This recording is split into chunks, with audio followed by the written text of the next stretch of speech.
I assume that they're probably seeking help in other environments because pretty much everyone that we treated was a non-combatant. Number of them were actually family members of the medical providers in the hospital. I know one of the nurses that was working with us in the OR, his brother, his entire family.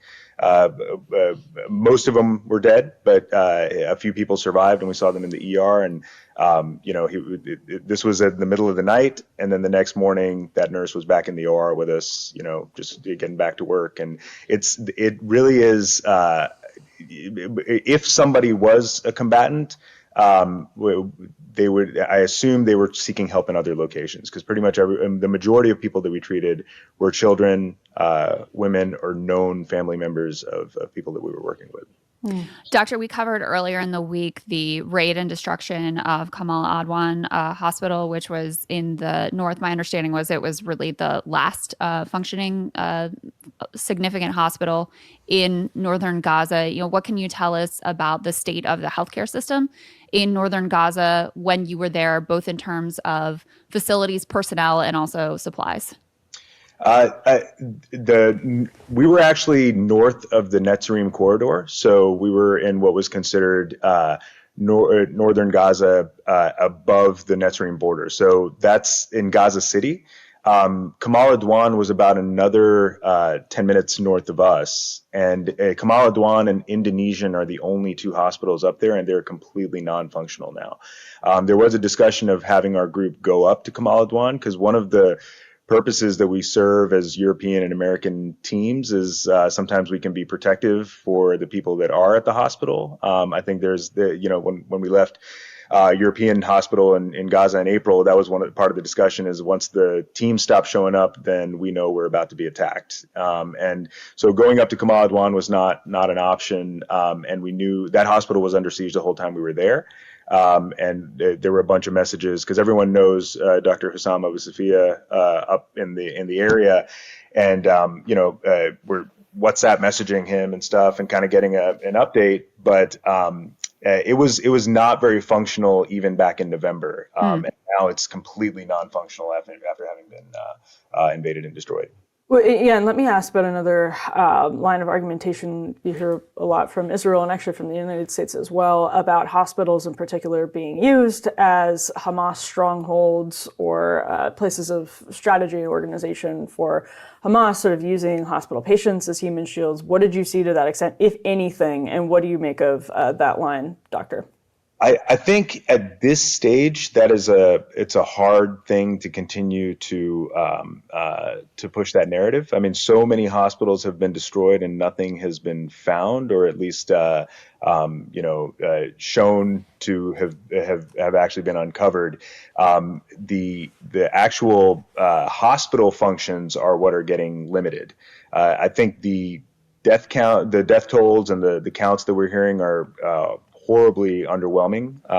Every night that you're at the hospital, you see them bring the dead bodies to the area where they will wash them and then bury them. And I mean, on average, you're probably seeing 20 to 30 a night, and the death toll has kind of been stalled for many months now. The use of human shields, I think, is a very tenuous argument. A number of the nurses and doctors that we talked to were there actually at the Al-Shifa invasion. And during that siege, they were actually drinking Ringer's lactate and normal saline to get hydration. And there were a number of the providers that recounted stories of being told to undress, and then they would have to go room to room and basically search the hospital for the Israeli military with a drone and a dog following them. So they were effectively being used as human shields by the IDF. Exactly.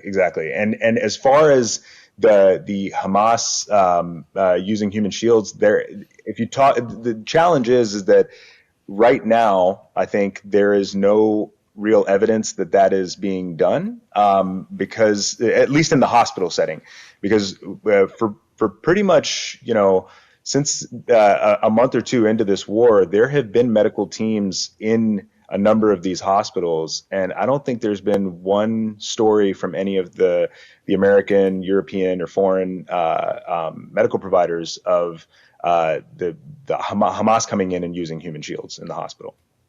Doctor, what can you tell us about the availability of food, of clean water, of basic sanitation at this point in northern Gaza?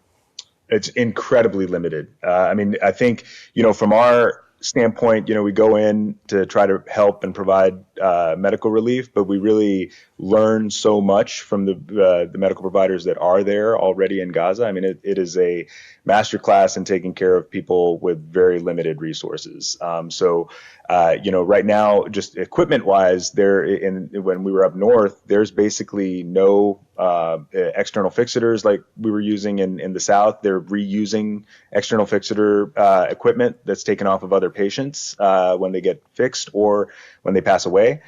There's no intramedullary nails like the nails that we put down the shaft of a bone to stabilize it. No pedicle screws. I mean, it's just very limited from a medical supply standpoint. Food is also incredibly limited. Like I actually I had my birthday there when I was there in November, and they kind of made the joke that we would get you a cake, but there's no sugar and no eggs in Gaza. And there it's incredible what great lengths they go to try to provide you food when they have so little. So we would have pita bread, and one of the other visiting teams brought olive oil.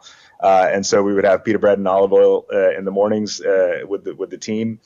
So many of the people have lost an incredible amount of weight. I actually, before I turned 40, I got on a health kick and lost a bunch of weight. And so I just shared my overweight photos from the past just to kind of, show them where I was. But every single person, we had like a kind of a humorous moment, like in between cases, where everybody was showing me their pictures when they were big and how skinny they are now. And it's just like, it was kind of an interesting way to kind of relate to the people there. But obviously my weight loss was intentional. And for a lot of these guys, it is not. And what was your experience with seeing what aid's able to get through, what medical assistance able to get through? Obviously, you're based in Texas and you were able to get over there, but I imagine they're very short-staffed when it comes to hospital physicians, doctors, medical care. In addition to then, you probably saw a lot of malnourishment and food shortages. So what was it like, sort of watching people try to get medical aid, even just yourself, and food into Gaza? Yeah, so the first time we went in April, it was actually we went through the Rafah border, and we were able to bring in I think we had like 90 suitcases full of not just equipment, but also emergency food packs, baby formula, feminine supplies. All those things were able to get in because when you go through the Rafah border, there was a Egyptian entry and an Israeli entry, and the medical teams could go through the Egyptian entry, so we were able to bring in a bunch of stuff.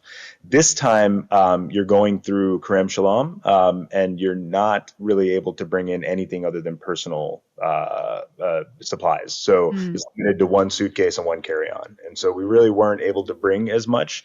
You're just kind of bringing in your own stuff. We did bring a lot of. One of the suitcases is full of emergency food supplies and like protein bars and stuff like that. So brought in a surplus so that we could hand some of that out. But there is an incredible limitation in resources. I think the other thing is the limitation in money being brought in. I mean, we talk about inflation at a astronomical level. Like, I mean, a gallon of gas is about $80, or a gallon of diesel, and it's remarkable how everything is in shekels or U.S. dollars. There's no discussion of any other form of currency. The first time I went, I brought some, Egyptian currency, and they were like, "Yeah, we can't use that here." It's just everything is incredibly inflated, and it's interesting when you go north. I think it's a sad marker of how much the population has thinned. The aid that does get in, there's, if you talk to the people on the ground, there's this suspicion that the aid that is being brought in is being given to businessmen and not necessarily people on the up and up, so that they can take the aid, mark it up, and try to sell it to people. and they feel that that's being conducted through contacts in the Israeli military. If you ask the individual people on the ground, the